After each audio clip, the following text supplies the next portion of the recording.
মই শ্ৰদ্ধাৰ অধ্যাপক দিলীপ বৰা ছাৰক চমুকৈ দুআষাৰ গ্ৰন্থখনৰ সন্দৰ্ভত জনাবলৈ অনুৰোধ জনাইছোঁ।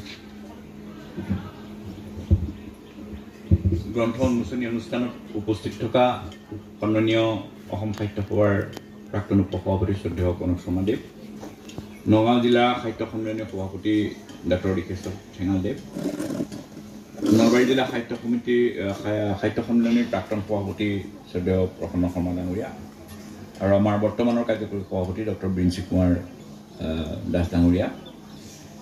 এই কাৰ্যসূচীটো আমাৰ আগৰ কাৰ্যসূচীৰ লগতে সংগতি ৰাখি কৰা কথা আছিলে, কাৰণ সেইটো আমি বক্তৃতাটোৰ নাম দিছিলোঁ সাগৰ বৰুৱা স্মাৰক বক্তৃতা আলোচনা, সাহিত্য আলোচনা। সেই হিচাপে তেনেকৈ আমাৰ পৰিকল্পনা কৰা হৈছিল। কিন্তু যিহেতু গ্ৰন্থখন আহি পাওঁতে মই তেতিয়া কৈছিলোঁ